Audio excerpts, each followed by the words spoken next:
com o espírito. Sim, Isso sim, também. Só que não direto, né?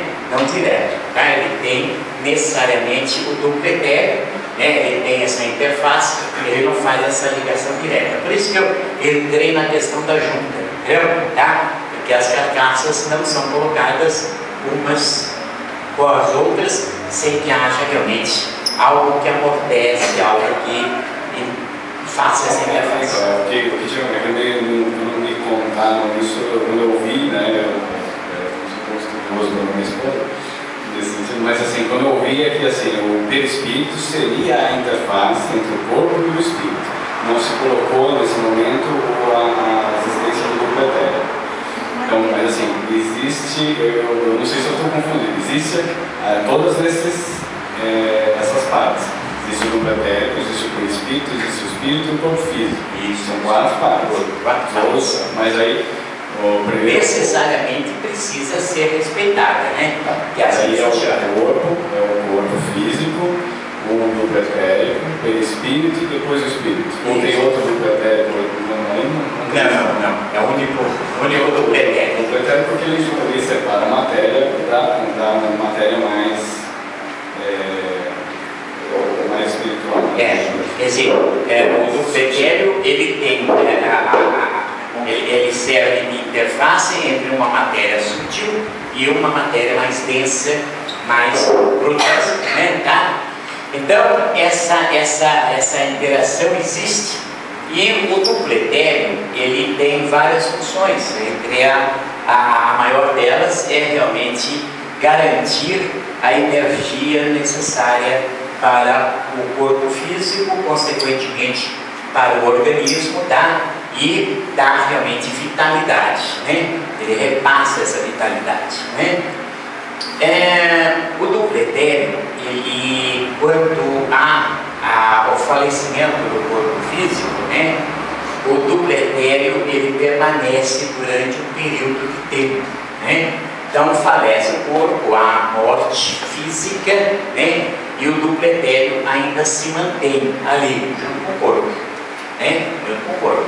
O corpo está lá, foi velado, foi enterrado, e o duplo etérico ainda se encontra lá, né? Esse duplo etérico, ele pode ter assim uma desintegração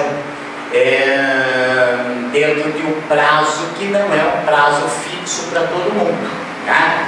Ele tem uma diferença entre pessoas, tá? Porque não se sabe exatamente o quanto aquele duplo etérico está uma condensação fluídica, tá?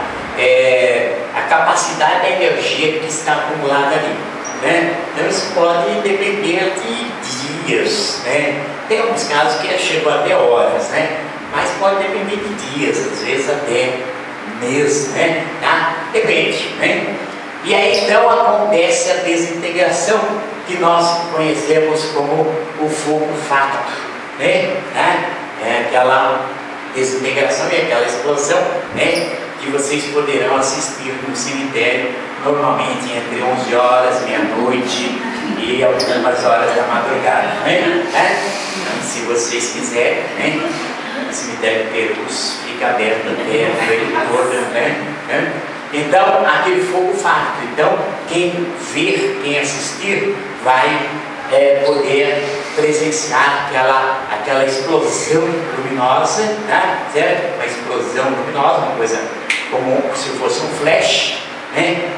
E aquilo desintegra o duplo etérico. Perfeito? Tá? Então, há desintegração do duplo etérico. O corpo, o perispírito, é o corpo espiritual, é o corpo que nós nos utilizamos quando dormimos para poder fazer as nossas saídas, fazer as nossas viagens, as nossas visitas fora do corpo, né? Diga-se de passagem que todos nós fazemos sempre um treino para a morte. Toda noite quando nós dormimos, nós fazemos um treino para a morte, né? Que saímos do corpo, nos distanciamos do corpo, né? E estamos ligados ao nosso perispírito, só retornamos ao corpo porque existe existe um fio, né, que liga o corpo físico ao perispírito, né? Um fio metálico, né, que nós chamamos de liame, né? Então este fio liga o corpo físico ao perispírito, e quem realmente está no comando desse elo, desse liame, é o próprio espírito, somos nós, tá? Então nós estamos no comando desse liame, tá? No comando desse fio que nos liga. Então, às vezes, qualquer coisa que vai acontecer com o nosso corpo, há uma sensibilização nesse fio, né? Nesse liame, que avisa que o espírito precisa retornar, porque o corpo está correndo perigo, tá? Então, é praticamente instantâneo, imediato, né? Porque realmente o liame é um fio extremamente sensível. Ele tem uma sensibilidade que, no aproximar, a sua vibração afeta e ele realmente dispara. Alguma pergunta? Nas várias camadas do perispírito, esse corpo etéreo teria alguma função para a junção dessas camadas, para fazer a ligação dessas camadas? Então, na verdade, você enxerga uma verdadeira, já que falamos de extensão, essa extensão ela é formada assim, de uma forma assim, degradê, não tá? Você vê a coisa assim como que sendo estendida, né? Um degradê mesmo, né? Então, como se fossem vários corpos ali, tá? Mas é devido à proporção ou à extensão desse duplo etéreo, tá? Varia muito da capacidade energética desse duplo etéreo, né? Às vezes você não enxerga isso não existe, tá?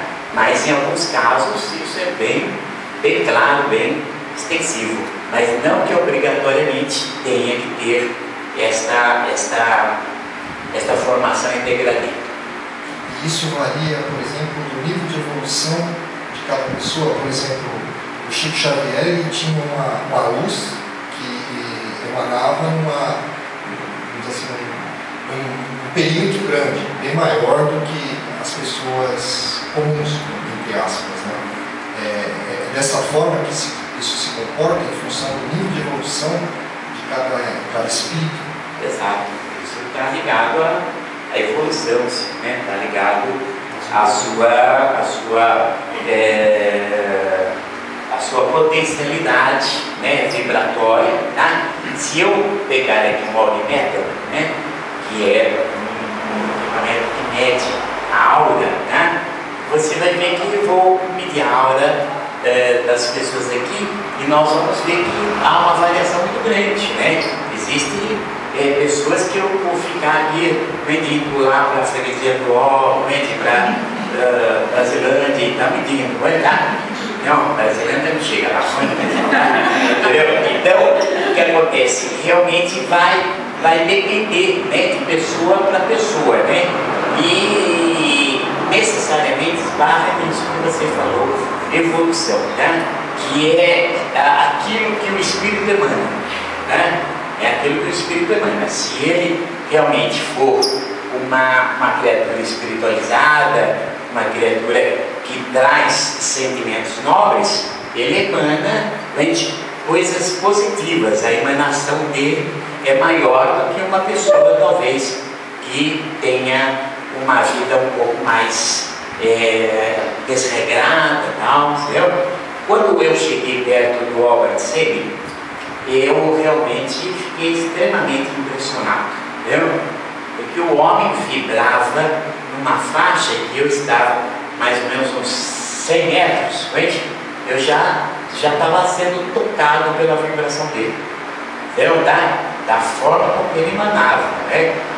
E isso eu tive a oportunidade de sentir com outras pessoas também, que não necessariamente precisam serem conhecidas, tá? Mas outras pessoas também vibram nessa faixa e a gente sente, depois a gente percebe a grandeza do Espírito a quem nós estamos nos referindo, né? Mas está dentro daquilo que você falou, que é a questão evolutiva. Tá bom? Bom, vamos agora falar do perispírito, né? E é necessário que a gente diga que o perispírito foi formado com as propriedades do mundo em que nós estamos encarnando, né?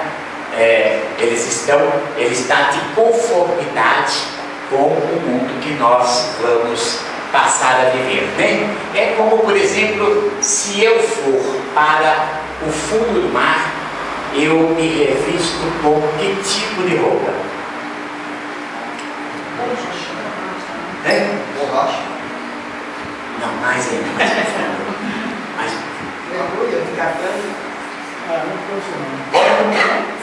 escafandro. Então isso acontece de formas diferentes. No seu caso é dessa forma, tá? Então há uma projeção nessa região onde nós temos uma glândula chamada timo, né? A timo é responsável por todo a nossa imunidade, tá? Certo? É responsável pela imunidade e também responsável pelos sentimentos, né? É a sede do sentimento, né? As pessoas têm o coração como o ponto relacionado ao sentimento, mas não. O ponto, a sede do sentimento é a glândula timo, né? Tá bom? Então você recebe essa projeção nessa região, a timo, tá? Há outros que têm um outro tipo de projeção, mas, e o envolvimento é feito, a incorporação é feita de forma diferente, né?